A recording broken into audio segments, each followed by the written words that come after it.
노조가 회사랑 싸워서 이겼습니다. 완승이었어요. 공장 폐쇄 막아냈고 고용도 지켰고 임금은 한 푼도 안 깎였거든요. 그날 밤 술자리에서 역시 뭉치면 산다며 서로 껴안고 기쁨의 눈물을 흘렸다는데요. 근데 1년 뒤에 진짜 울게 됩니다. 이긴 쪽이 희망퇴직 서류 앞에서 펜을 들었다 놨다 하고 있고 진 쪽은 영업이익이 37%나 뛰어올라서 웃고 있거든요. 연봉 1억짜리 킹산직이 길바닥에 내앉고 패배를 인정한 회사가 돈을 더 벌고 있는 이 미친 상황, 우연이 아닙니다. 이건 처음부터 예고된 몰락이었어요. 세상에서 가장 확실하게 망하는 방법이 있습니다.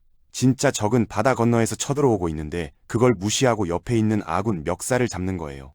이 사람들이 정확히 그걸 했거든요. 자기 손으로 자기 일자리를 무덤에 파묻어 놓고도 우리가 이겼다며 축배를 들었습니다. 연봉 1억짜리 철밥통이 12개월 만에 종이컵이 되고 대한민국 최고 대우를 받던 노동자가 갈 곳 없는 실업자가 되고 도시 하나가 통째로 무너지는 과정을 지금부터 보여드리겠습니다. 이건 남의 이야기가 아닙니다. 내 회사, 내 월급에도 언제든 일어날 수 있는 일이거든요. 시작합니다. 이야기의 무대는 경북 포항입니다. 한때 대한민국 철강산업의 심장이라 불리던 도시인데요. 이곳에 현대제철 포항 2공장이라는 거대한 공장이 있었습니다. 있었다고 과거형을 쓴 이유는 지금 이 공장이 사실상 숨을 멈춘 상태이기 때문이거든요. 거대한 기계들이 돌아가며 쏟아내던 굉음은 사라졌고 뜨거운 쇳물이 흐르던 자리에는 차가운 정적만 감돌고 있습니다. 이 공장이 왜 멈췄느냐? 그 시작점으로 가보면 꽤 충격적인 장면을 만나게 되는데요. 때는 2024년 겨울이었습니다. 현대제철 경영진은 포항 2공장의 문을 닫겠다는 계획을 내놓았습니다. 이유는 단순했어요. 공장을 돌리면 돌릴수록 돈을 잃고 있었기 때문이거든요. 공장의 가동률이 고작 10에서 20%밖에 안 됐습니다. 쉽게 말하면 하루에 10시간 돌릴 수 있는 기계를 한두 시간만 겨우 돌리고 나머지 시간에는 비싼 전기세만 내면서 기계를 세워두고 있었다는 뜻이에요. 물건을 만들어봤자 팔 데가 없으니 만들수록 손해가 쌓이는 구조였던 겁니다. 회사 입장에서는 더 이상 버틸 수 없는 상황이었고 썩어가는 살을 도려내야 나머지라도 살릴 수 있다는 판단을 내린 거죠. 그런데 노조의 반응은 완전히 달랐습니다. 회사가 어렵다니 우리도 힘을 보태겠다. 이런 말이 나왔을까요? 전혀 아니었습니다. 노조는 즉각적으로 그리고 아주 격렬하게 반발했거든요. 붉은 머리띠를 동여매고 단결투쟁이라고 적힌 조끼를 입은 수백 명의 조합원들이 공장 정문을 가로막았습니다. 거기서 그친 게 아니에요. 관광버스를 빌려서 서울 본사까지 올라가 건물 앞에 드러누웠고 출근하는 임원들의 차를 가로막으며 회장 나와라 책임져라 하고 고래고래 소리를 질렀습니다. 심지어 지역 정치인들까지 끌어들여서 회사를 사방에서 압박하는 전략을 폈거든요. 시장도 국회의원도 공장에 찾아와서 사실상 회사의 양보를 종용했습니다. 노조의 논리는 겉으로 보면 꽤 그럴싸했어요. 회사가 돈을 잘 벌 때는 우리가 뜨거운 용광로 앞에서 피땀 흘려 일해서 벌어다 줬는데 이제 와서 적자 좀 났다고 문을 닫는 게 말이 되느냐는 식이었거든요. 듣는 사람 입장에서는 솔직히 회사가 좀 너무하네 하고 생각할 수도 있는 대목이죠. 감정에 호소하는 전략이 꽤 먹혀 들어갔습니다. 하지만 노조가 절대 말하지 않는 불편한 진실이 하나 있었는데요. 그 잘 나가던 시절에 그들은 이미 성과급 잔치로 회사의 이익을 충분히 아니 과도하게 나눠 가져갔다는 사실이었습니다. 평균 연봉이 1억 원에 달했고 각종 복지 혜택까지 더하면 실질 소득은 대한민국 상위 1% 수준이었거든요. 그런데 생산성은 어땠을까요? 미국의 같은 업종 노동자와 비교하면 절반에도 미치지 못했습니다. 그들이 요구한 건 단순한 고용 보장이 아니었어요. 정년을 더 늘려달라. 임금은 절대 깎을 수 없다. 우리 자식들도 이 회사에 들어올 수 있게 해달라. 이런 것들이었거든요. 회사가 피를 토하며 살려달라고 비명을 지르는데 거기다 대고 더 많은 것을 달라고 요구한 셈이에요. 마치 병원에 실려온 환자한테 수술은커녕 치료비를 더 올려받겠다고 하는 꼴이었습니다. 만약 그들이 진심으로 회사를 살리고 싶었다면 우리도 임금을 좀 양보하겠다. 다른 공장으로 옮겨가는 것도 받아들이겠다. 이렇게 먼저 손을 내밀었어야 하지 않았을까요? 결국 어떻게 됐을까요? 회사는 무릎을 꿇었습니다. 노조의 강경한 태도와 정치권의 압박에 밀려서 이미 사실상 죽어가던 공장의 생명 연장 장치를 떼지 못한 거예요. 폐쇄 계획을 전면 철회하고 대신 일하는 사람 수를 반으로 줄여서라도 공장을 돌리겠다는 타협안을 내놨습니다. 경제 논리로는 도저히 설명이 안 되는 비효율적인 결정이었죠. 그날 밤 포항의 술집들은 아마 난리가 났을 겁니다. 노조원들은 서로 껴안고 역시 뭉치면 산다, 투쟁하면 이긴다며 신나게 축배를 들었겠죠. 그들은 진심으로 자기들이 거대한 자본을 이겼다고 믿었습니다. 벼랑 끝에서 일자리를 지켜냈다고 확신했어요. 하지만 그 승리의 함성이 사실은 자기 목을 조르는 밧줄이 될 줄은 그 자리에 있던 누구도 몰랐습니다. 그들이 정작 간과한 게 있었거든요. 진짜 적이 누구인지를 완전히 착각하고 있었다는 점입니다. 노조는 사장실만 노려보고 있었는데 실제로 공장 문 밖에서는 훨씬 더 거대한 파도가 밀려오고 있었습니다. 바로 중국입니다. 중국의 부동산 시장이 완전히 무너지면서 중국 안에서 쓰이지 못한 어마어마한 양의 철강이 갈 곳을 잃었는데요. 그 물량이 헐값에 한국으로 쏟아져 들어오기 시작한 거예요. 이건 단순한 수입이 아니라 폭격이었습니다. 중국산 철강은 국산보다 한 톤에 10만 원 넘게 쌌고 품질 차이도 거의 없었거든요. 건설사 사장 입장에서 생각해보세요. 회사가 망할 판인데 굳이 비싼 국산 제품을 쓸 이유가 있겠습니까? 동시에 국내 건설 경기마저 완전히 박살이 났습니다. 은행 이자가 올라가면서 건설사들이 줄줄이 쓰러졌고 아파트를 짓지 않으니 건물 뼈대에 들어가는 철근이 필요 없어진 거예요. 수요 자체가 증발해버린 겁니다. 한때 철근이 없어서 공사를 못한다고 난리였던 시절이 있었는데 불과 몇 년 만에 철근을 만들어도 살 사람이 없는 세상이 되어버렸습니다. 나라 전체의 철근 수요가 몇 년 사이에 엄청나게 줄어들면서 역대 최저를 찍었거든요. 공장을 아무리 돌려봤자 팔리지 않는 물건만 마당에 산더미처럼 쌓여서 붉게 녹슬어갈 뿐이었습니다. 미국은 이런 중국의 공습에 어떻게 대응했을까요? 중국산 철강에 높은 관세를 때려서 시장 문을 완전히 걸어 잠갔습니다. 유럽도 탄소 관련 제도로 보이지 않는 장벽을 세웠고요. 그런데 한국은 뭘 했냐면 뒤늦게 서류를 내밀며 항의했지만 이미 중국산이 시장 깊숙이 파고든 뒤였습니다. 사실상 무방비 상태로 시장을 내준 셈이에요. 이런 상황에서 회사가 경쟁력 없는 공장의 문을 닫겠다고 한 건 악덕 기업의 횡포가 아니라 살기 위한 처절한 몸부림이었던 겁니다. 그런데 노조는 이 골든타임을 투쟁이라는 이름으로 날려버렸어요. 그들이 공장 안에서 회장 나오라며 소리를 지르고 있을 때 진짜 적은 이미 바다 건너에서 쓰나미처럼 몰려와 공장 담벼락을 무너뜨리고 있었던 겁니다. 시간이 흘러 그 승리의 축배가 얼마나 허무한 것이었는지가 드러나기 시작했습니다. 노조가 억지로 살려놓은 포항 이 공장의 기적은 일어나지 않았거든요. 오히려 상황은 훨씬 더 나빠졌습니다. 주문은 거의 0에 가까워졌고 창고에는 녹슬어가는 재고만 가득 찼으며 더 이상 공장을 돌릴 이유도 돈도 없어진 거예요. 회사는 더 이상 참지 않았습니다. 아니, 정확히 말하면 더 이상 버틸 돈이 없었습니다. 어느 날 차가운 공문 한 장이 날아왔어요. 더 이상 생산할 물량이 없다. 내일부터 나오지 마라. 무기한 휴업이다. 이게 무슨 뜻인지 아시나요? 해고는 아닙니다. 하지만 그보다 더 무서운 말이 숨어 있었어요. 일이 없으니 쉬어라. 그리고 쉬는 동안에는 정상 월급이 아니라 줄어든 휴업급여만 받게 된다는 뜻이거든요. 실제로 포항 이 공장은 무기한으로 멈춰섰습니다. 하루 종일 쉬지 않고 돌아가던 기계가 꺼졌고 용광로의 불꽃은 사라졌으며 공장 전체가 거대한 무덤처럼 고요해졌습니다. 한겨울에도 반팔 입고 일할 정도로 뜨겁던 공장이 이제는 두꺼운 옷을 입어도 추운 곳으로 변해버렸거든요. 늘 뿌연 연기로 가득하던 하늘이 너무나 맑아졌는데 그 고요함은 평화가 아니라 죽음의 정적이었습니다. 노조원들은 출근은 하지만 할 일이 없었어요. 기계 앞에 멍하니 서 있거나 휴게실에서 하루 종일 텔레비전만 봤습니다. 눈빛에서 1년 전의 자신감은 온데간데 없고 불안과 후회만 가득했지만 누구도 그때 우리가 잘못했다고 입 밖에 내지는 못했습니다. 이번에는 분위기가 완전히 달랐습니다. 예전 같으면 회사가 미안하다 위로금 줄게 하며 달래줬을 텐데 이번에는 돈이 없는데 어쩌라는 말이냐는 싸늘한 침묵만 돌아왔거든요. 노조가 아무리 소리를 질러도 회사는 눈 하나 깜짝하지 않았습니다. 때를 쓰면 통하던 시절, 목소리 크면 이기던 시절이 완전히 끝나버린 겁니다. 시장이라는 냉혹한 심판자가 판결을 내린 뒤에는 그 어떤 구호도, 그 어떤 투쟁도 아무런 힘을 쓰지 못했습니다. 결국 노사는 시장이 나아질 때까지 생산을 멈추기로 합의했고 중기사업부 매각에도 뜻을 모았습니다. 노조가 거부했던 구조조정을 스스로 받아들인 거예요. 하지만 이미 때는 너무 늦어 있었습니다. 그런데 진짜 충격은 여기서부터입니다. 노조가 포항 한 곳을 붙들고 늘어지는 사이에 그들의 본진이자 심장부인 인천 공장마저 무너지는 초유의 사태가 벌어졌거든요. 올해 2월 현대제철은 국내 최대 철근 생산 기지인 인천 공장의 생산 설비 절반을 폐쇄하기로 결정했습니다. 1월 4일부터 거짓말처럼 기계가 멈춰섰어요.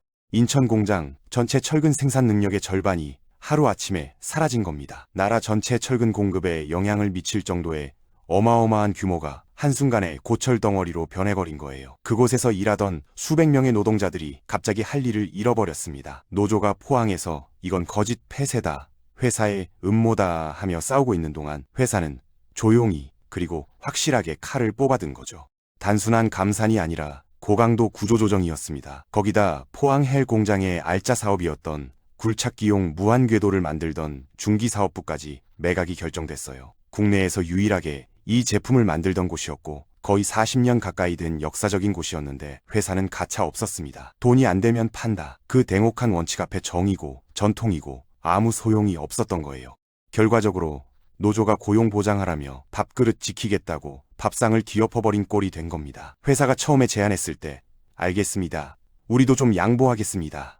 하고 받아들였다면 어땠을까요? 위로금도 두둑하게 챙기고 다른 공장으로 자리도 잡고 가족과 함께 안정적으로 새 출발을 할 수 있었을 겁니다. 하지만 그때는 결사반대를 외쳤어요. 그 소중한 기회를 자기 발로 걷어찼습니다.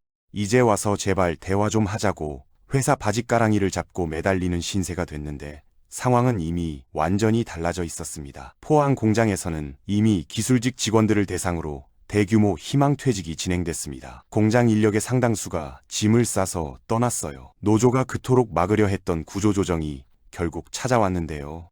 노조의 반발 때문에 적기를 놓치는 바람에 더 거칠고 더 아프고 더 잔인한 방식으로 닥쳐온 거예요. 남은 사람들은 정든 고향 포항을 떠나 가족과 떨어져서 낯선 타지로 가야 하는 처지에 놓였습니다. 평생 살아온 곳을 등지고 가족과 생이별을 하며 떠나야 하는 가장의 심정이 어떨지 상상이 가시나요? 더 비참한 건 도망치듯 찾아갈 그 인천 공장마저 이미 반토막이 났다는 사실입니다. 발 디딜 곳이 없어요. 평생을 바친 포항에서 사실상 쫓겨나고 피난처라고 생각했던 인천에서조차 자리가 없어 전전긍긍하는 현실. 이건 도대체 누가 만든 비극일까요?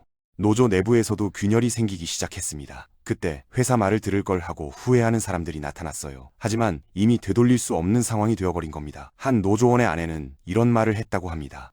남편이 작년에 우리가 이겼다며 좋아할 때 저는 뭔가 불안했어요.